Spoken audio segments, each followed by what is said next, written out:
73 में मैंने काम शुरू किया था। मैं आज भी अल्लाह की रहमत से उसी एनर्जी, उसी सोच, उसी जल तरंग, उसी जज्बे और उसी जुनून के साथ लिख रहा हूँ। लेकिन मैं नहीं समझता कि नदीम बेग, यासर नवाज़, सरमद खोसर, फिल्म इंडस्ट्री में जो भी पैसा इन्वेस्ट करेगा 10 साल तक नहीं पूछा जाएगा उससे कुछ ने पैसा कहाँ से लिया। दुआ मांगे, दुआ पढ़े नहीं। दुआ पढ़ने में और दुआ मांगने में फ़र्क है। कलाम पाक में अल्लाह ताला फरमाता है, वो कौन है जो बेकरार दिलों की दुआएं सुनता है।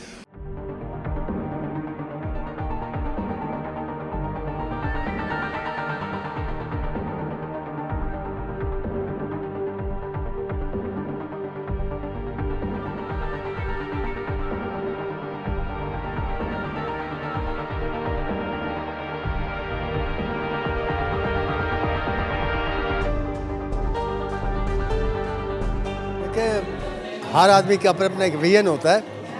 मैं आज तक किसी भी चीज़ से कभी भी मायूस नहीं हुआ। मैं ये समझता हूँ कि पाकिस्तान फिल्म इंडस्ट्री, जिसमें आज भी अल्ताफ़ हुसैन जैसे डायरेक्टर हैं, मसूद भट्ट जैसे डायरेक्टर हैं और सईद नूर जैसे डायरेक्टर हैं, हसन अस्करी साहब चले गए कुछ देर पहले। तो जब ऐसे डायरेक्टर मौजूद हैं, परवेज़ कलीम जैसा राइटर है, खलीलुर रहमान कमर जैसा राइटर है, मोहम्मद कमाल पाशा जैसा राइटर है, हमें भी बीच में शुमार कर लें, तो मैं कैसे कह लूँ कि इंडस्ट्री यतीम हो गई या इंडस्ट्री बर्बाद हो गई। ऐसी बात नहीं है। मुल्क के जो हालात हैं उसमें हर शोबा बर्बाद हुआ, उसमें पाकिस्तान फिल्म इंडस्ट्री बर्बाद होगी। तो जब पाकिस्तान अपने सीधे रास्ते पर चलेगा और हर शोबा ऊपर उठना शुरू करेगा, तो सबसे पहले जो शोबा उठेगा वो पाकिस्तान फिल्म इंडस्ट्री है, इंशाअल्लाह। सर, आपने 20 फिल्में लिखी, शोहरत पाई आपने माशाल्लाह। कैसा लगता है देख के कि आपकी जो शोहरत है, आपकी फेम है, वो अगली जनरेशन तक चली, उस पर दोबारा रीमेक बना, तो इसको किस तरह समझते हैं, कैसा लगता है आपको? इसको मैं क्या कह सकता हूँ, ये तो अल्लाह ताला की रहमत है। मैंने आज तक अपने पास से कभी नहीं लिखा। मैं तो खाली कागज़ और कलम लेकर बैठ जाता हूँ, अल्लाह से दुआ करता हूँ, वो अता करता है और मैं लिखना शुरू कर देता हूँ। चौथी नस्ल है मेरे सामने जो मेरी फ़िल्मों को पसंद कर रही है, और आपके सामने है कि हिंदुस्तान में भी किसी राइटर की इतनी लाइफ नहीं है। वहाँ बहुत बड़े राइटर आए, पंडित मुखराम शर्मा आए, अली रज़ा काज़मी आए, वजाहत मिर्ज़ा चंगेज़ी आए, तो 5 साल 7 साल उन्होंने काम किया और उसके बाद छोड़ के उनकी जगह फिर सलीम जावेद आ गए। सलीम जावेद साहब ने भी धूम मचाई, हालांकि वो कॉपी राइटर थे हमेशा, लेकिन उन्होंने भी 5-10 साल रजिस्टर पर राज किया, फिर वो भी चले गए। उसके बाद अब फिर जो राइटर आए हुए हैं वही कोई 4 साल, कोई 5 साल, उसके बाद फिर चला जाता है। 73 में मैंने काम शुरू किया था और आज 2023 है, तो ये तकरीबन 50 साल का अरसा बनता है। इस 50 साल में मैं आज भी अल्लाह की रहमत से उसी एनर्जी, उसी सोच, उसी जल तरंग, उसी जज्बे और उसी जुनून के साथ लिख रहा हूँ, जिस जुनून के साथ मैंने 73 में वैसी जट लिखनी शुरू की। सर, ये बताइएगा कि फ़िल्में तो हमारी आज भी बन रही हैं, लेकिन उनमें वो जान नहीं रही, ऑडियंस को इस तरह उनकी अटेंशन वो ग्रैब नहीं करते। जिस तरह आप लिखते हैं तो माशाल्लाह आपके अल्फाज से जादू छलकता है, वो ऑडियंस के लिए अटेंशन को ग्रैब करते हैं। तो जो हमारे नौजवान राइटर्स हैं, हमारे एस्पायरेंट्स हैं, जो लिखना चाहते हैं अच्छा हमारी फ़िल्म इंडस्ट्री के लिए, उनके लिए कोई टिप दे दें, उनको कुछ समझा दें, उनके लिए क्या कहना चाहेंगे आप? देखें, जो नई नस्ल है जिसकी नुमाइंदा कराची फ़िल्म इंडस्ट्री है, उन्होंने जो फ़िल्में बनाई हैं मुझे तो वो बहुत अच्छी लगती हैं।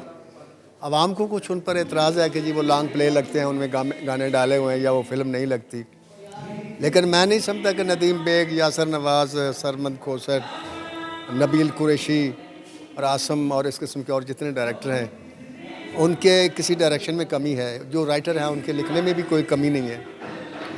थोड़ा सा एक गड़बड़ है, और वो गड़बड़ ये है कि उस इंडस्ट्री में टीवी का राइटर लिखता है, फिल्म का राइटर उनके पास नहीं है। फिल्म के राइटर और टीवी के राइटर में फ़र्क बड़ा मामूली है, लेकिन वो ज़मीन आसमान का है। जो टीवी का राइटर है वो कतरे से दरिया बनाता है, जो फिल्म का राइटर है वो दरिया को कूज़ों में बंद करता है। तो जब उनमें ये सेंस आ जाएगी दरिया को कूज़ों में बंद करने वाली, तो आप देखेंगे कि बहुत अच्छी फिल्में बनेंगी और वो ऑडियंस को ग्रैब भी करेंगी। सर, जिस तरह आपने बताया कि आपने 4 जनरेशन्स देखी हैं, आपने टाइम को चेंज होते देखा है, ट्रांजिशंस देखी हैं, तो आप मवाजना करें कि पुराने वक्तों में और आज के वक्तों में जो चैलेंजेस फेस्ड हैं, हमारी फ़िल्म इंडस्ट्री सवाल का शिकार है। जब से मशरक़ी पाकिस्तान हमसे जुदा हुआ, मुसलसल जद्दोजहद कर रहे हैं, लेकिन दुनिया में अपना वक़ार पाने से कासिर हैं। तो आजकल के नई नस्ल को जो चैलेंजेस फेस्ड हैं, उनको ओवरकम करने के लिए जो बड़े लोग हैं फ़िल्म इंडस्ट्री के, जो हुकूमत है, बेहतर और गाइबर बनाने के लिए सबको मिल के नहीं चलना चाहिए? आपको क्या लगता है? देखें, ये जो हालात हैं ये हिंदुस्तान की फिल्म इंडस्ट्री में भी आए थे। वहाँ भी सहन में गिरना शुरू हो गए थे और वहाँ भी फिल्में बनने बंद हो गई। तो फिर सारे प्रोड्यूसर मिल के वहाँ के प्राइम मिनिस्टर के पास गए कि हमारी हेल्प करें। उसने कुछ नहीं किया। उसने सिर्फ अगले दिन एक स्टेटमेंट दी कि भारतीय फिल्म इंडस्ट्री में जो भी पैसा इन्वेस्ट करेगा 10 साल तक नहीं पूछा जाएगा उससे कि उसने पैसा कहाँ से लिया और कितना कमाया। उसका रिज़ल्ट ये हुआ कि जहाँ मिसाल के तौर पर 100 फिल्में बनती थी, वहाँ 200 फिल्में शुरू हो, और जो फिल्में 10 करोड़ में या 15 करोड़ में बनती थी वो 1-1 अरब रुपए में बनना शुरू हुआ। अब 500 अरब रुपए तक की बजट चला गया। पाकिस्तान की हुकूमत को ये इनिशिएटिव देना चाहिए पाकिस्तान फिल्म इंडस्ट्री को कि इसमें जो भी पैसा लगाएगा 10 साल तक उससे नहीं पूछा जाएगा कि वो पैसा कहाँ से लाया और उसने कितना कमाया। उसके बाद देखिए इंडस्ट्री कैसे फूलेगी। बड़ी ज़बरदस्त सजेशन दिया आपने सर। इंशाल्लाह इसको ज़रूर जो हमारे इदारे हैं उन तक पहुंचाया जाएगा।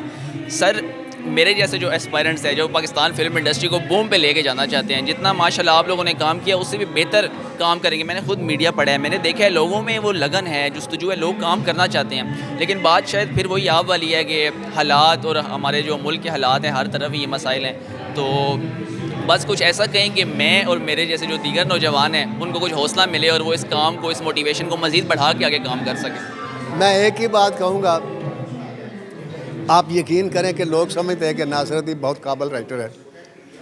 मैं हल्फन कहता हूँ कि मैं सबसे नालायक राइटर हूँ। मुझे सिर्फ एक काम आता है, वो आप लोग सीख लें। मुझे अल्लाह से मांगना आ गया। आप अल्लाह से मांगना सीखें। दुआ मांगें, दुआ पढ़ें नहीं। दुआ पढ़ने में और दुआ मांगने में फ़र्क है। कलाम पाक में अल्लाह ताला फरमाता है, वो कौन है जो बेकरार दिलों की दुआएं सुनता है। आप अपने जुनून के साथ अल्लाह से दुआ मांगें, या अल्लाह हमें ऐसा स्क्रिप्ट दे जो शाहकार वो आपको देगा। आप नासिरुद्दीन से भी अच्छा लिखेंगे, आप हर राइटर से अच्छा लिखेंगे। अल्लाह से मांगे, नाउमीद कभी ना हो, क्योंकि जो इंसान नाउमीद हो जाता है, मैं समझता हूँ वो ज़हनी तौर पर मर जाता है। Thank you so much sir. Thank you. It's player talking to you.